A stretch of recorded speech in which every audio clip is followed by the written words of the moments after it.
Yay, everybody. Welcome to our Facebook Live. If you're joining us live or if you're watching this later, we are so glad that you're here. Yay, we're really happy. Thank you so much for tuning in. This is one of my best friends, Laura Tatulescu, and internationally acclaimed soprano.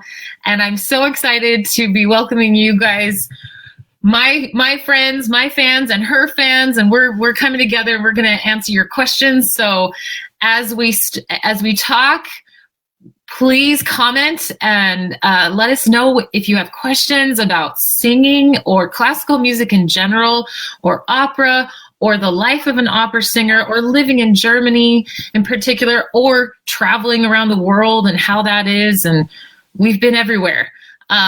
Laura, I met Laura, was like, oh, hi, Riley. Welcome. I met Laura, how long ago? Was it 10 years ago? Was it 11 years ago? I think about 10 years ago. It was about 10 years ago. So over 10 years ago. I think it was like 11 years.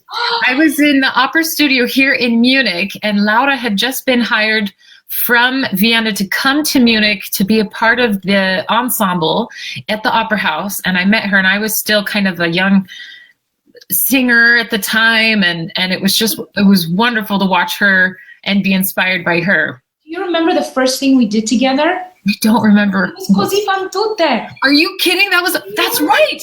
Dorabella. You guys, Laura, look her up. Do you have videos on YouTube of your Despina? Because it's absolutely breathtaking. I might have something, but hi, Gregory. Thanks for coming. We were just saying how our first job together was Così fan tutte, and it was like one of my second Dorabellas, when I was a new singer. I remember that. It was Lorenzo Regazzo was there with us. Yeah. And it was a beautiful cast. I think it was Ivor Bolton conducting. I think it was. And it was so much fun. So it's been a journey, and we've been in Munich both of us, for the last... How many disease have we done since then? So for everybody, I guess to explain very clearly, probably one of my signature roles that I'm best known for would be Dorabella, and for you would be Despina and Susanna, actually. Yes. Susanna is Mozart role in The Marriage of Figaro, and Despina is in Così fan tutte, also Mozart. So what I'm going to do right now, hi, David Jones, thanks for coming.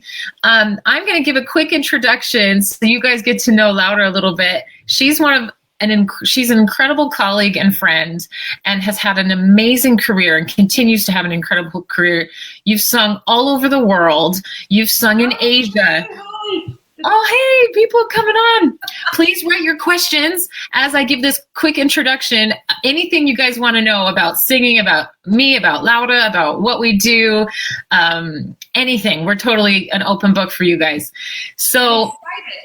And I'm very excited it took us hours to figure out how to do this Facebook Live with both of us. So we're so happy that it's working out. We did it. So Laura, you grew up you were born in the US. Exactly. I'm born in the US from Romanian parents. Right. And you studied, but you were there until early teenage, or 11. How old were you when you moved back to Romania? Almost 10 years old. Okay. And when I was 10, minus 2 months, so very close to 10 years old, we moved to Romania. It was after the fall of communism. Right. And Romania at the time was not in a very great state. So we went with a project to help the hospitals and the orphanages and the old people's homes.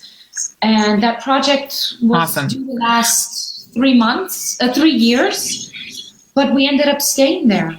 Right. And we moved in a neighborhood in the center of Bucharest, and my parents said, what's the closest school? I love this. Nothing is by chance. Nothing is by chance. Oh, I'm sorry to hear that. Can you hear, does she need to be closer to the microphone, or I can hear you fine, so I'm not sure. I hear you also perfectly. Okay. So She will enunciate. She's a very good singer, so she will enunciate well. Hi, everybody. Thanks for joining us. We're just talking about Laura's early beginnings here. So she was born in the U.S. From Romanian parents who then they moved back to Romania when you were like 10. And hey, Neve, you're the best. Oh, my gosh. So yes, okay. So growing up in Romania, the closest, so both of your parents were kind of like classical music fans. You had told me you had grown up classical music. You enjoyed. So he was singing in church, but he none of them did it professionally. My mother also loved music very much, and when I was a child, we had those vinyl records that my parents would listen to all the time. And I remember clearly they had all of Mozart's symphonies. Nice. In these black covered cases. It was wonderful. And opera and nice. Leontine Price and Pavarotti and Hermann Prey and Schwarzkopf singing. It was I mean, I listened to that. I didn't really necessarily understand what it was, but I enjoyed it. Does anybody else listening to us right now comment below if you grew up with vinyls and what kind of vinyls were in your home? If they were classical music, if they were like the Beatles, if they were like Karen Carpenter or whatever. Like, we want to know what kind of vinyls that you guys grew up listening to. So I find it, Indeed, nothing is by chance. Nothing is by chance. Nothing is by chance. I knew it then. Well, maybe not quite then, but I learned it quite quickly, and I had that thought throughout my entire life, not just career, but life. Well, and it's interesting because talking to you, you grew up with listening to these vinyls, right? The classical music. And then you moved back to Romania, and the closest school that you guys moved next to, which was music school. Which was so convenient. Yeah. Incredibly. Not to mention the fact that my sister, who had a beautiful career as a ballerina, as a soloist at the opera in Bucharest, next to the music school was the ballet school. I mean, so that was we call in German Schicksal. That was destiny, right? Like that was just meant to happen. So, I went to the music school. I played violin and viola. I was not good. I was not good. I was not talented, but it helped develop my musical ear. Nice. So I'm very grateful for that. It was really, really helpful. And then I did 2 years music theory, which was also very good. And I enjoyed it very much. I loved analyzing all the music that I was doing. It was great. That's the mathematics for everybody who doesn't know. The music theory is like the mathematics behind the music, like the structure, like how we equate music. Yeah. Absolutely. And then I was doing once a solfège, and the music teacher said to me, you have a nice voice. And she sent me to a voice teacher, and the voice teacher says, yes, you have something there. Wow. There's something there. And I never looked back. I love this story because you grew up listening to classical music, just kind of a mix of things. Then pop music. Pop music. Then you move to like the closest school is the music school. You get to go to the music school. Then you don't start singing right away. You still don't know if you have this voice, but your theory teacher discovers it while you're singing solfège. And solfège, for somebody who doesn't know, is like do, re, mi, fa, sol. Like that's solfège, right? So, and I just think that's so cool because you didn't necessarily grow up in a musical per se family. You just had music around you, right? I remember my father singing in church, and it was so beautiful. I remember that voice. And I also remember years later hearing him on an audio cassette and understanding much more what his voice was like compared to what it sounded like when I was a child. That's awesome. A really beautiful thing. I love, just to go back to our audience, I love everybody's comments. Thanks for Thanks for sharing what you guys grew up listening to. I have a question for you guys while I keep talking to Laura, because now we're going to be talking about how we discovered classical music. When did you first discover classical music? This is for our audience, guys. I want you to comment below. Share with me the first time you heard or discovered or fell in love with classical music. So Laura. Hey, Jen Johnson. Jennifer Johnson is an incredible mezzo-soprano based in the UK. We love her. Jen, if you wouldn't mind sharing also, Neve, the professional singers who are attending, when did you discover music? I think this is such a really cool question to ask, especially classical music. Like, when did you start falling in love with opera? Also, to our audience in general, please type when you guys started. So I wanted... are saying about Beatles and Bing Crosby and Sinatra. I also loved Queen girl. Oh, Queen, totally. Me too. I still love Queen. Voice. I know. And the fact that he loved opera. You know, Montserrat Caballé. He said she was the best singer in history and wrote a song for her. I mean, I just think that's so cool. So I have to answer this question, because now we know when Laura started singing. I discovered my voice kind of when a friend encouraged me to audition for like choir, like junior high, like in middle school. And then through choir, I learned how to that I loved singing. And then through university, I learned about classical music. But yeah. Oh, did you want to say something? Is there some fans? Hi. A shout out to Tim and Tony. Hi, thanks for joining. And the Beatles, Jennifer Johnston, yes. Jennifer Johnston, famous opera singer from Liverpool. Of course she's going to be like the Beatles. Of course, we all love the Beatles, right? Oh, And Queen, too, absolutely. Freddie Mercury. Sorry, there's just so much. I love the joy. I love the joy here. This is awesome. Great. Oh, I love this. When did you start it professionally? So when I moved to Germany, But you went to the university. I went to university and learned about singing opera. In fact, I think one of the first arias, I didn't even know what an aria was, but the first aria I think I learned was Porgi Amor, which is from Marriage of Figaro. And it's not even an aria I would sing because I'm a mezzo, not a soprano. But at the time, my voice teacher was like, we don't know what you are. So let's give you Mozart. And Mozart to this day is one of my favorite. And I give it to any young singer. I think it's healthy for every singer, every young singer.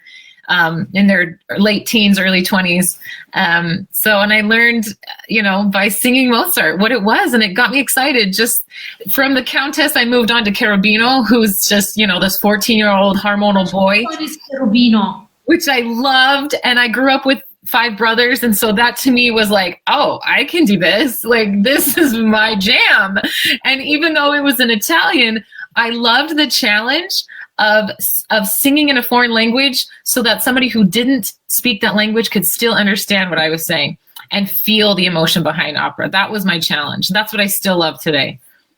But one thing I remember clearly from when I started singing is how much fun it was to me. Yeah. I would go to my voice lessons, the happiest person in the world. Nice. Of course, it's not always the case. Right. You're so enthusiastic and it's so exciting. Hi, John Coleman. Hello. This is so. I'm so this excited. Is so fun. Everybody here. This is so fun. I want to go back to what people are saying about their musical experiences, and I love that people are we're talking about Freddie Mercury, we're talking about the Beatles, we're talking about the Carpenters, we're talking, these soothing, wonderful artists, Sinatra, and then we're going to Neve, who is a professional opera singer, and she sang through church. It was mass. Singing mass was when she realized she loved classical singing. And Jennifer saying Mozart is like medicine for the voice. And Jennifer, you don't sing Mozart anymore, but as a young singer, you probably did, which was really beneficial, right? Absolutely. Michael Jackson, yes, of course. But what I want now to explore, if you guys, I love that you're sharing all of this. Can you tap in and comment below what your first musical memory was. Do you remember the song? Do you remember the composer? I see one of our audience members commented that Bach may be one of my first musical memories, Caruso for opera. Thanks, David Jones. I think that's awesome. I will share one, and I'm going to ask you, Laura, what your first one. So my first musical memory was when I was 2 years old. It's my first memory ever. And my mother, she taught Suzuki piano. So Suzuki method is where you listen to the song before you perform the song. So you listen as you read the notes. And so she had all these cassette tapes of piano music because she was a piano teacher. And I will never forget, I fell asleep to a Brahms a waltz. It's a duet. I forget the name of it. Anyway, I should have looked that up. But I remember falling asleep to it. I lived in Arizona, which was super, super, super hot. For you guys, they get, temperatures get to 51 in Arizona, so like 120 Fahrenheit. And the coolest room in the house was her bedroom because they had like a little portable air conditioning thing. And so she laid me on her bed. It was my nap time, and she put on this dum da da da dum da da da da da da da da. I'll never ever ever forget it. And that's my earliest memory. And I can't say I can tap into my childhood memories that easily, but I will never forget that memory. So that was pretty powerful for me. What was yours, Laura? 2 years old. I mean, I know, right? my first memory, I think, was from around 3, but before that, not so much. Musical memory, I'm not sure I can go back that far. I remember, again, listening to all that music in my home, and I think musically, that's probably my first memory. The first piece I sang after I started taking voice lessons was a Romanian song called Floricica de pe apă, which means little flower on the water. Oh. And it was such a beautiful little song, and it always made me smile. It always made me happy. And I still have the score to it. And nice. I still sing it sometimes because it makes me happy. I love that. Reading some of the comments here is really fun. People are saying that they grew up listening to classical music, opera, when I was 6 years old at the Beischerstaatsoper Hansel and Gretel. That's so awesome. Xenia, I did that production. And yes, you did that one too. Woo! We didn't do it together, I think. We didn't. That's one we haven't done together. But Sarah Maria Hill says the first opera I went to was Madame Butterfly, the local university in Indiana. I went to grad school in Indiana, Sarah. David says church. Yes. Jennifer, her mom made her sing Twinkle, Twinkle, Little Star when she was 3. You could sing loud even then, Jennifer. Jennifer's she has an incredible voice. Would you, Jen, are you considered a Wagnerian mezzo? Are you just kind of like a dramatic mezzo? She's amazing. Steve, he was a pianist. Kinderlieder. Oh, Kinderlieder with your mom. Nice. Memories. Tony Bennett, I Left My Heart in San Francisco. That's Gregory's hometown. So there's a memory there. Really good stuff. Okay, so thanks so much for... So now I want you guys listening, write us questions, specific questions, what you want to know about Laura's career, about her journey, or questions you have about singing. And we're going to go on and we're going to talk about her journey here. Oh, Neve says, my dad used to sing loads of Frank Sinatra to me as a child. And when we went on holidays at 4, I went up on the stage in one of the nights of evening entertainment and sang Love and Marriage a cappella. And my mom and dad hadn't a clue where I was gone until they saw me on stage. Neve, you were born for the stage. You guys look up Neve. Click on her page. She's an incredible mezzo. Yes, Jennifer is a Wagnerian soprano, and she has a CD out. And so check out Jen. You can hear her. Okay, Laura, I love this discussion. So you discovered opera at the conservatory. Is that correct? I was in high school. You were in high school when you were taking voice lessons. Okay. I was about 15, 16. And okay. I took it really gently. Yeah. At that age, the voice is fresh, but it's also very young and very raw. Yeah.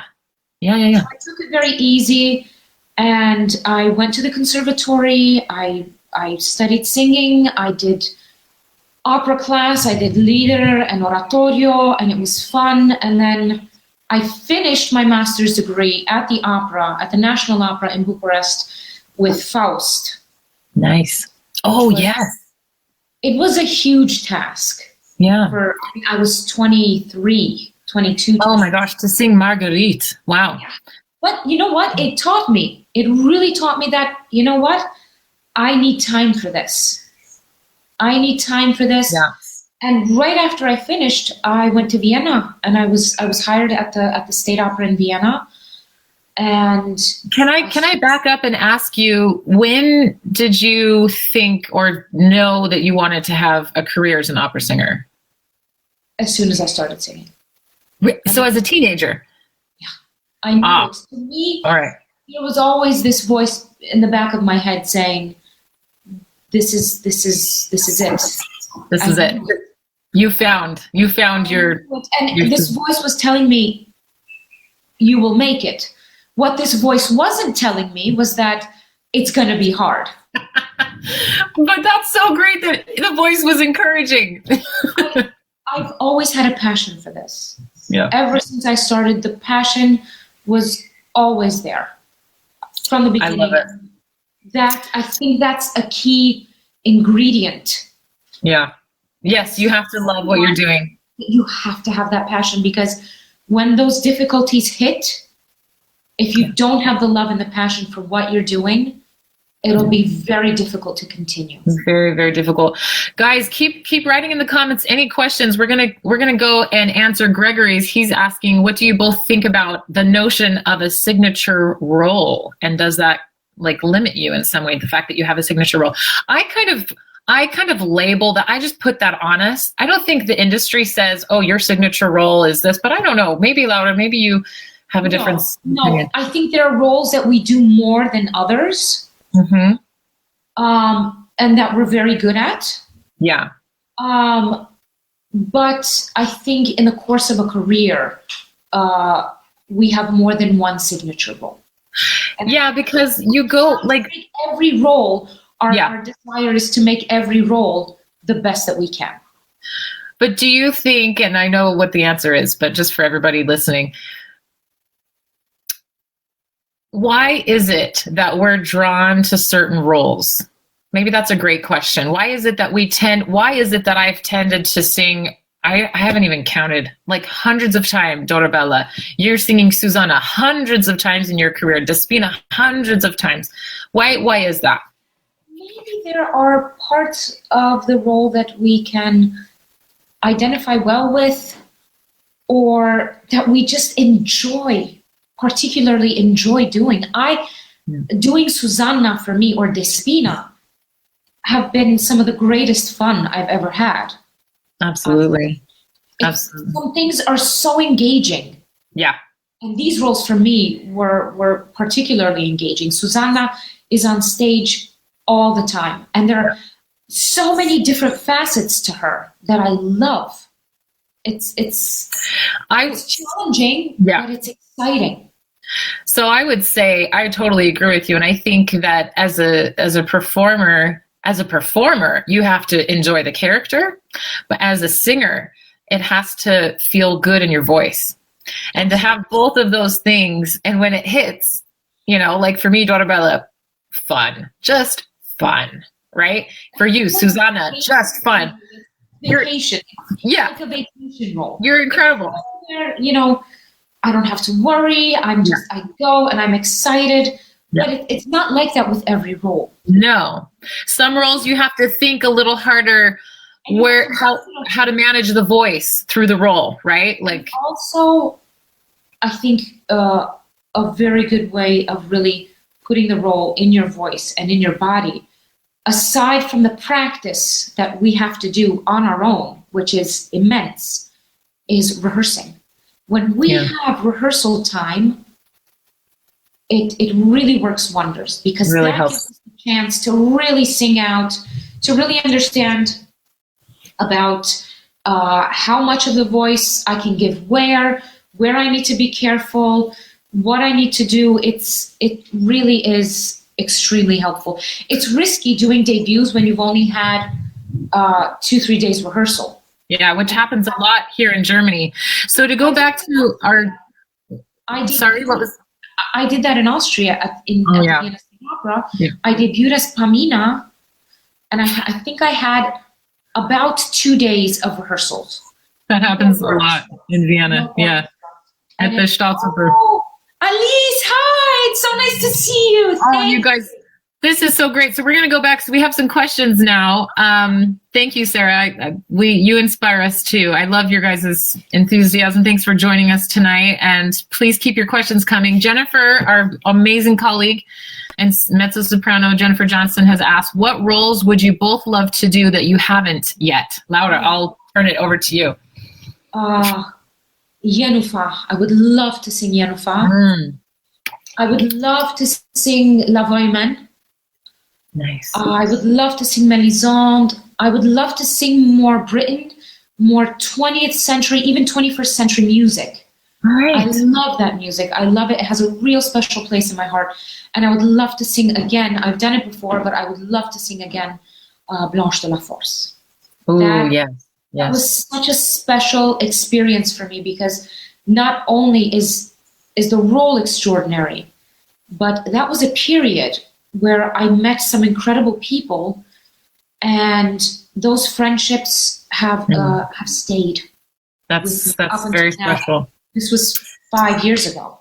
So the role that I probably would want to go into that I haven't yet would be Romeo. So there's an opera called I Capuletti e Montecchi, and it's about Romeo and Juliet, the Capulets and the Montagues. And the role of Romeo is composed for a mezzo, for a girl, for somebody like me, and I'd love to sing that.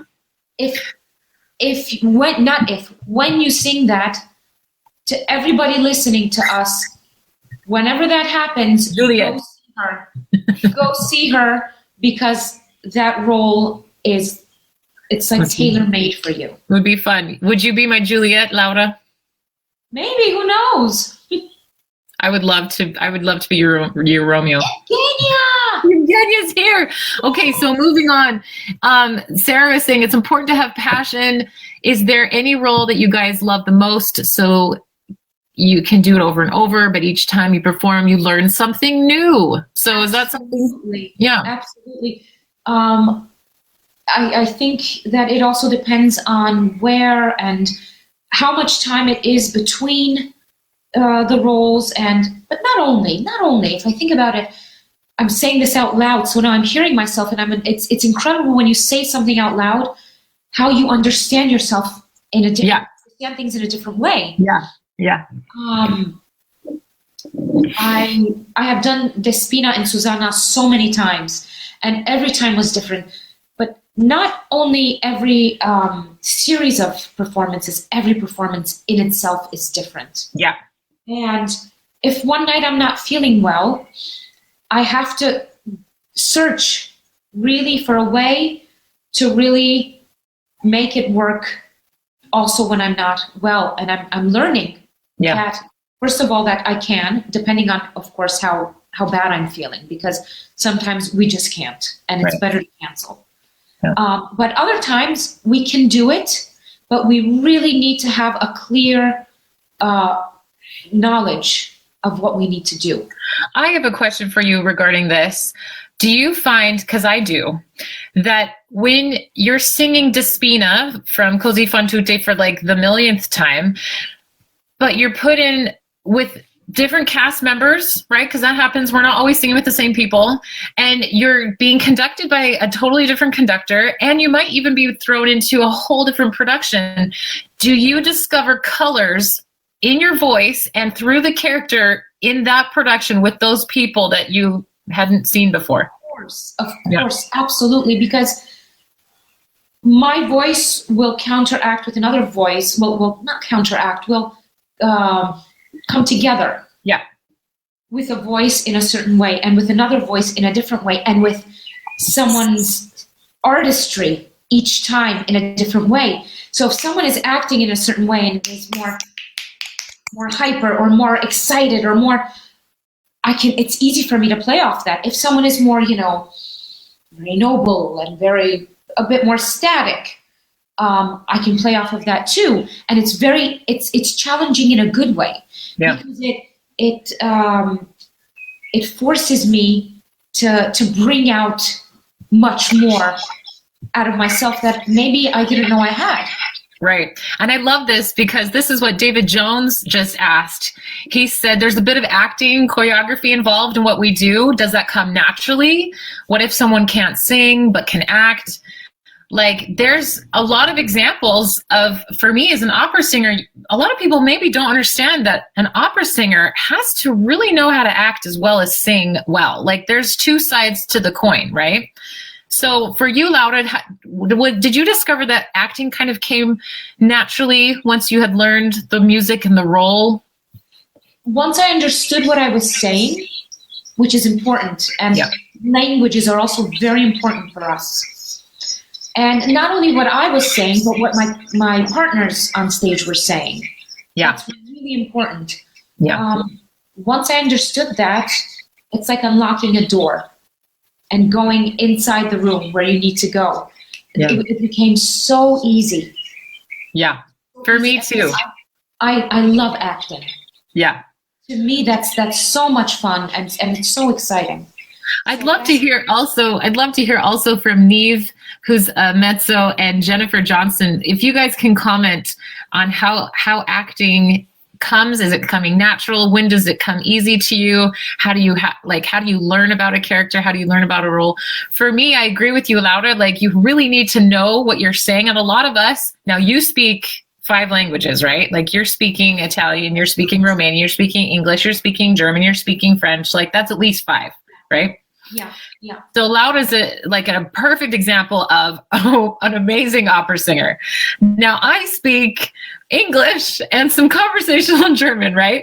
So what I have to do, I understand Italian, I understand French, but I'm not a fluent speaker in those languages. So what I do is I have to translate every single word in my score, what I'm saying and what my partners are saying on stage. And by doing that, not only do I need to understand word for word what I'm saying, because I'm singing those particular foreign words that need to be expressed on certain notes and pitches, right, at certain dynamics, but I also have to discover the subtext as an actor, what that actually means to me, right? That's the difference, because that's what brings it to life. It's not how Cherubino would say it in 1764, right? It's how Cherubino would say it through Angela Brower in 2019 or 2020 or whatever. You know what I mean? Like, that's the difference, yes. Right? I was going to say something. And sorry. No. I remembered. Apropos, you gave a great example of Cherubino. Yep. Mozart. Yes. There is so much. I read Beaumarchais' life. It was an incredibly rich life. He had an incredible life, incredibly diverse, incredibly excited. And Mozart, on the other hand, also had a fascinating life and an unusual life. Yeah. So these two coming together and creating the trilogy that they did. And both of them had a phenomenal sense of humor. That sense of humor you can hear in the music, and you can hear especially in the recitatives. Yeah. So all those subtexts, when you're learning a piece, we have to understand them, because in Mozart, it's not just what's written. It's not just one subtext or 2. Sometimes there are even 3. And I would add that you find the subtext in the music of Mozart. There is so much innuendo that he composed in all of his pieces. An incredible amount. Yes. I would like to answer a question from Alice. Please. She said, what do you think about the roles in contemporary operas? Not so well known, like the operas we're talking about, but challenging, like Thomas Addis or others. Well, I love contemporary opera, and I think there are some brilliant composers now out there. And I've done contemporary work, and I'm working on 2 contemporary cycles, and I've done contemporary opera, a lot of it. A lot of it is well written, and it has a really beautiful melodic sense to it. And it can be very powerful. And if you have a powerful production to combine it with, it can be extraordinary. Yeah. Really. I mean, often enough, I did an incredible production of Benjamin Britten, which is not contemporary, but quite close to us, Imo Karaman, who is a brilliant stage director. He combined a fantasy-full production with Britten's incredible music and Shakespeare's piece. It was win-win-win. Nice. It was incredible. And if you have a good combination of music, it can work extraordinarily well. Absolutely. So just to go back really quickly to the question about, yes, you guys are amazing. I love these. I had asked Jennifer Johnston and Neve O'Sullivan, who are both professional singers, opera singers, to tell us how they approach a role and how acting comes out from them. So I'm going to read their comments. Jennifer Johnston says, I look at a score and break down the libretto. So the libretto is the words within the score, right? That's the script for an opera singer. What does my character say? What do others say to my character? What other information is there in the score about the character? What gaps do I need to fill in with the help of the director? And that's exactly what happens. We learn about our character through reading the text, through listening to the music, through seeing, recognizing those nuances, especially in Mozart. And then I love that Jennifer goes to the director and says, okay, this is what I'm not clear about with this character, and so forth. Yeah, go ahead, Laura. But I love that she pointed out the gaps that need to be filled in, because we're not acting only when we're singing. We are acting all the time. Right. So when the other one is singing, we have to understand, we have to react. Which is part of that story. It's like a conversation. Yeah. I'm listening to what you're saying, I'm receiving the information, and I'm reacting. Absolutely. Absolutely. And that's why it's so important to really have that text, especially if it's in a foreign language, to really have that memorized and to understand the subtext and the meaning of it. And the backstory. The backstory. Absolutely. The backstory to it as well. Absolutely. And where each character comes from. Yeah. What does my character do? How does my character come? What's the relation between my character and all the other characters? Right. Right. It's really important. In a sense, you could, there's not a lot of research I have found as an opera singer when I approach a new role. There's not a lot that I can discover about that particular person. There's stuff that I'm dying to know, like, who did Mozart write this for? And sometimes you can find that answer, but sometimes it's not there.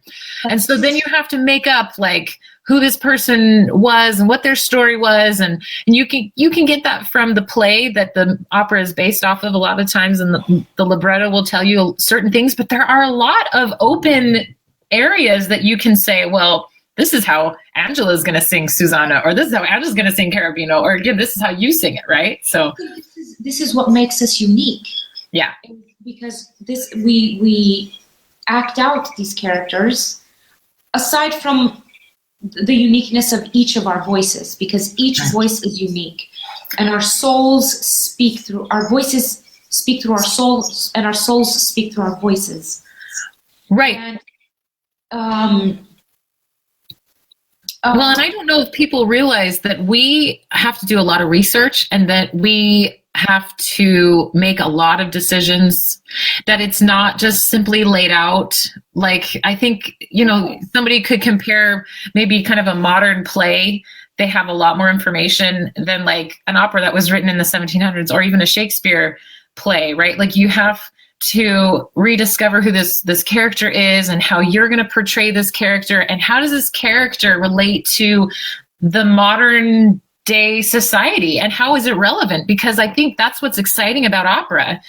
And I believe this will survive, because everybody will everybody has a different experience. Everybody, like you said, has a unique voice and brings their unique story to the stage. Exactly what I wanted to say. We bring our own life experience to these roles. We know that Violetta suffers, but I portray suffering in a situation like that Violetta is in through my interpretation. And through my pain, through my personal stories and experience, I can bring that and use that on the stage. And just one thing I wanted to say more to Alice, apropos of contemporary music. Angela was just saying now, you know, we have operas in the 1700s and 1800s where, you know, a lot of information has gotten lost on the way. But with contemporary composers, we have the luxury of working with them directly. Yeah. And that's really a big deal, to be able to have that direct contact with them. It really is something very strong, because you can understand what he wanted or she wanted, and we can bring that to life, and have the fact that we can collaborate directly with them is, I think, is really a luxury. To kind of go off of wanting to, like, I think of Mozart because we sing Mozart a lot, and right, we all know Mozart is long gone.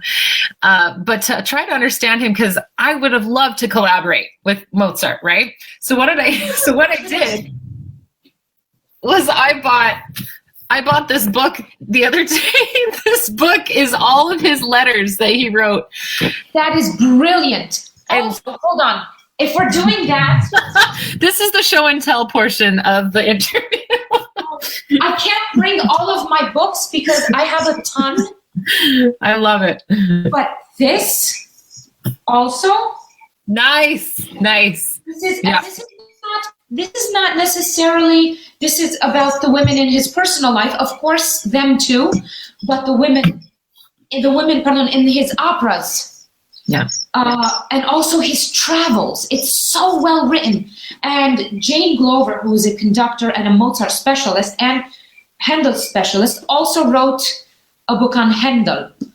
And I bought Janacek's letters. Nice. And this is a fascinating book. It's a fascinating book. And I have Dinu Lipati's letters, who was a famous Romanian pianist and composer. And we have, I can't say how many books there are. There's an incredible richness of books and information that is out there. We need to look for it. Absolutely. Just to go back to our questions really quick. So Neve, who's also a singer, said how she approaches a role. She says, yes, she has to translate every word because it's, so Neve is Irish. And so English is her native language. And so, you know, same with me. If I'm singing in Italian, I've got to translate every word. And then the acting comes when you know what other people are saying. So she's just, and if that doesn't happen, then it's hard. So she's just reaffirming what we were saying. And then Gregory had a question a while ago about performing on stage with somebody who is hard to perform on stage with, whether it's a colleague who you just don't click with, and how that affects our performance. Now, this happens. This is the reality of a performing life. Laura, how do you approach that? Because I know it's been difficult for me too in the past. You do your best. Yeah. I think you just continue to give it your all. And I think in a situation like this, it's not like, well, if he's not going to act, I'm not going to act. There's no room for that on stage. No. This is not the moment where you leave the other person alone. Right. You try your best to bring him into what is going on and what you're doing. Yeah. And there's only so much you can do, but you do your best.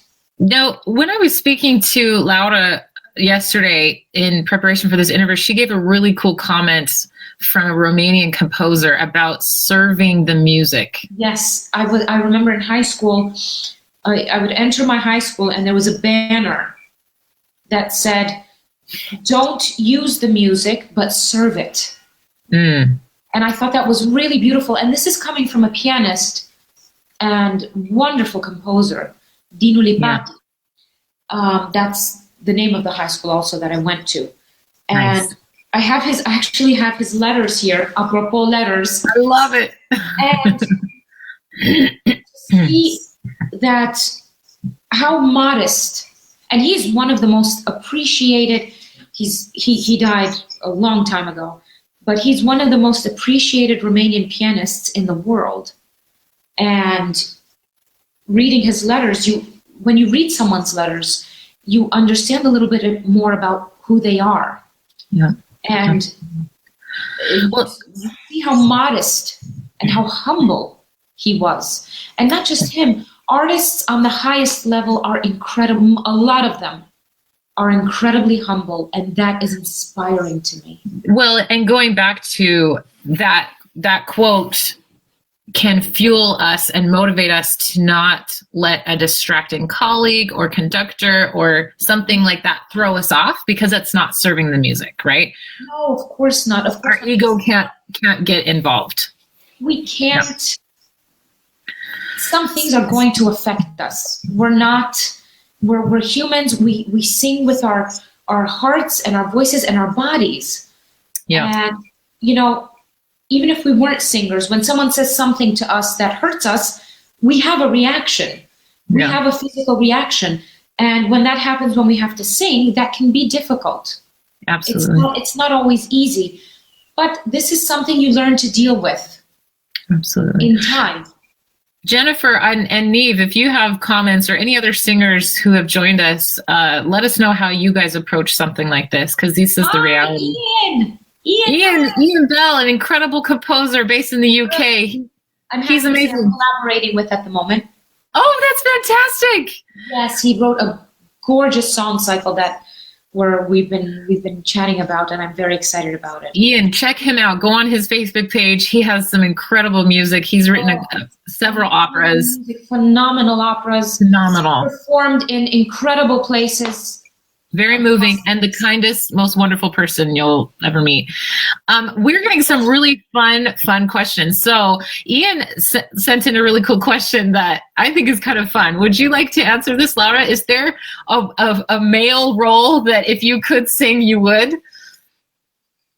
I haven't actually really thought about this, but people are asking me this more lately, which is really funny.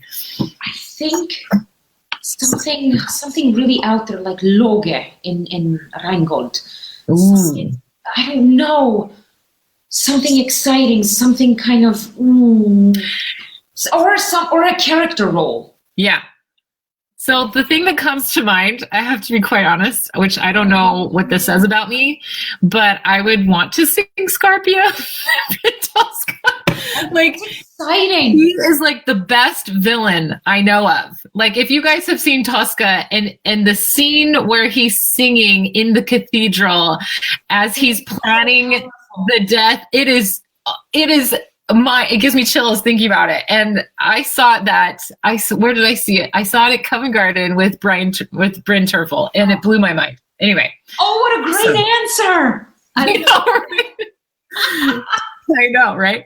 So Neve asked a really cool question. She said, if I could sing a soprano role and you could sing a mezzo role, like, what would it be? Oh gosh. I've actually done mezzo roles. Well, and here's something which is really cool. We should maybe talk to this. There is such a thing as Zwischenfach, and which means in between. Can be by sopranos and by mezzos. Depends on the voice. And we do that. Laura and I do that actually. And with Mozart in particular, it's easily done. It's easily done because they're all kind of sit in the kind of same tessitura, not always, but some of them. Yeah, I mean, Queen of the Night probably wouldn't be done by a mezzo. No, but like I am learning Susanna right now and Zerlina. So Susanna is Marriage of Figaro, Zerlina is Don Giovanni, but I'm seeing Donna Elvira I can also do. So those are things that are, and you could sing, Laura could sing Carabino, she could sing, I would have fun with that. I would have fun with it. You would be an amazing Carabino, actually. I think if I were to have if I were to have the voice for it, I think I'd like to sing something like Dalila or Eboli. Well, there you go. See, even though I'm a mezzo, I'm not that kind of a mezzo. I'd also like to sing those roles. That's a Jennifer Johnston like area. That's what she would be singing. Jennifer would also love to sing Scarpia. I love that. Me and you, Jen. Okay, so Gregory asks, are there ever times during a performance that you generally forget that you're on a stage performing a role and you're completely present in the moment? If so, how does that feel? That's an excellent question. Guys, keep your questions coming. We have we have a little more time. We want to answer your questions. Gregory, that is amazing. That's why so fast. I know. Laura, has that ever happened to you where you're just like, I think in the moment? There were moments during performances when that's happened. Mm-hmm. But I don't think it's ever happened throughout an entire performance. No. Because I really need to, there are moments where I really need to be aware. Sometimes I can let go because it's easy and of course I know what I'm doing, but there are moments when I need to be extra careful. Yeah.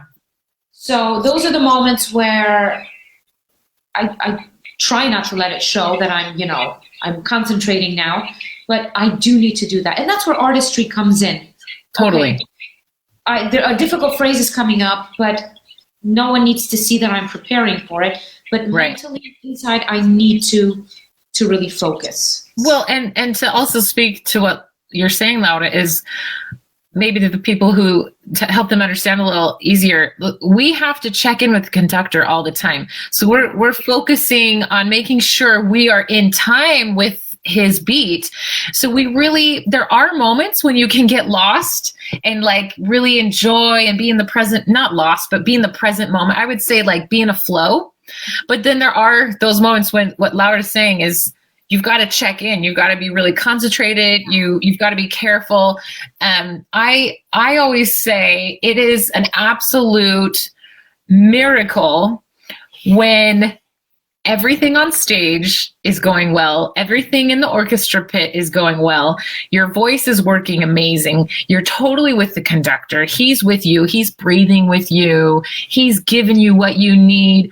These are very rare moments, and they're so rare that I call them miracles. That is the miracle. There are certain moments when they're just miracles. And I remember being in one of those miracle moments when I was singing Niklaus in Tales of Hoffmann on the stage of the Bayerische Staatsbühne here in Munich. Were you in that? And it all just, there was a moment during my violin aria when it all just came together. And I thought, this is awesome. This is what heaven's going to be like. It's all just going to come together in, to use a pun, perfect harmony, right? Like everything is harmonious. And for that 1 second, you can feel the magic. And I feel like that's what we strive to feel when as singers. Do you have those moments, Laura? Do you feel the magic sometimes? Absolutely. And when I was doing Blanche de la Force, that to me was so powerful. I remember the last scene where all of the nuns die. Oh, that's hard. Oof. And yeah, I watched, it was again a fantastic production, Richard Brunel. Blanche comes in. Initially she ran away, but then she went there and because she wanted to die with all with all the nuns. But she watched each and every one of them die before her. Oof, that's powerful. And then I remember having to go and sing. And that didn't come all the time without tears. But it was so powerful. And it was so, just as you say, it was in the moment, it was present. I was there. And it was extraordinary. I have a follow-up question because now you're inspiring me to ask this. Have you ever had moments on stage where you get so emotionally involved that you have to check yourself? Because if you don't, you would cry, you get too emotional.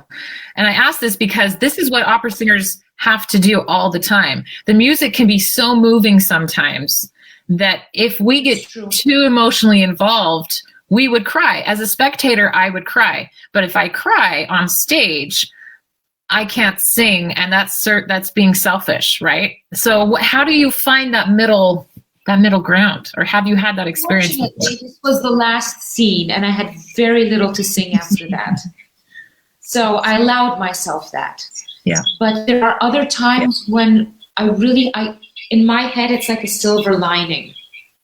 My presence is that, my reality is like a silver lining, and I have to always be aware of it.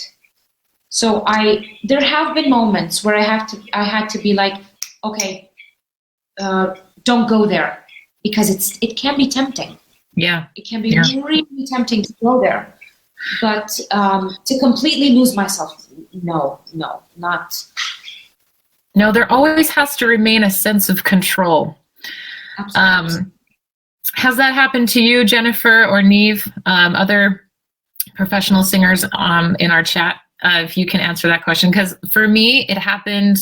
It didn't happen where I lost myself, but there was a moment on stage when, and I'm grateful I wasn't singing anymore. I had finished singing, and it was Ariadne auf Naxos, composed by Richard Strauss. And in Ariadne auf Naxos, there's 2 acts. The first act, I'm the composer and I'm singing a lot.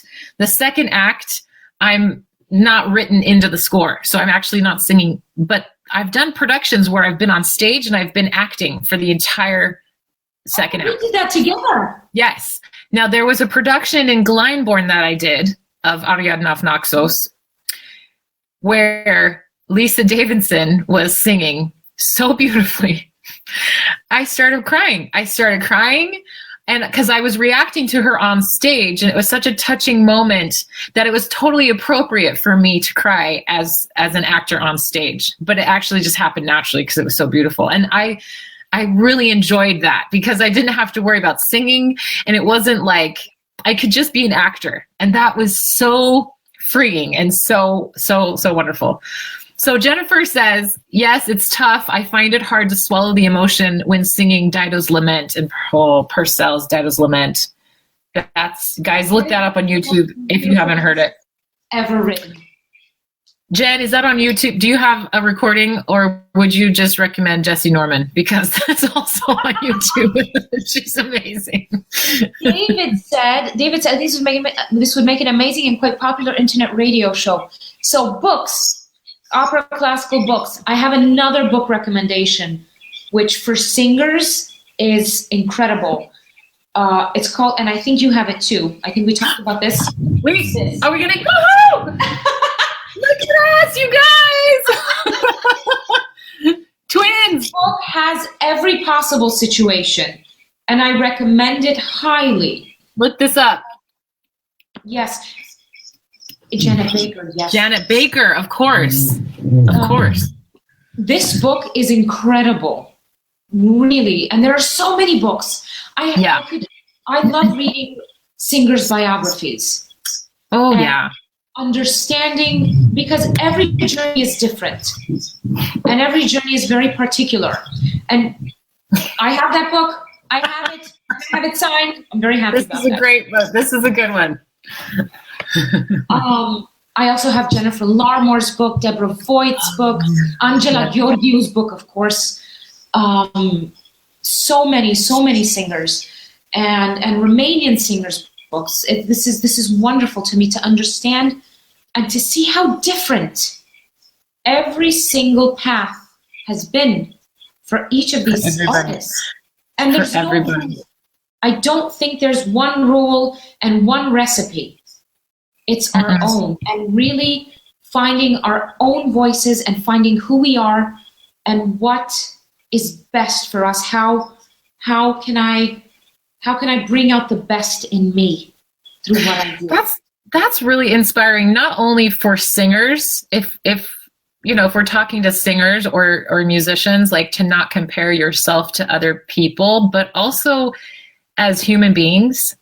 Like, we all just have our own journey, and it does us no good to covet what somebody else has. And I think it's hard because the ego wants to, the brain wants to remind us that we don't have enough and that we should have what they're having. And it's really interesting to take a step back and humble myself and go, wait a minute, I have so much. What do I have that I can really capitalize on and use? And how is it serving my own journey? Right? When I was thinking like that, I remember the thought that woke me up from that. Why don't I have that, or why don't I have that, or whatever? And then I realized I'm telling myself this, you have so much more than a lot of people have. Yeah. And I need to be grateful for that. Absolutely. And that gave me a sense of calm. Absolutely. Because comparing myself to anyone is unfair to myself. And that's not doing me any good. And it's unfair to them because they've worked hard and they have their own trials and yeah. Exactly. Every singer goes through difficulties, whether they say it or not, they do.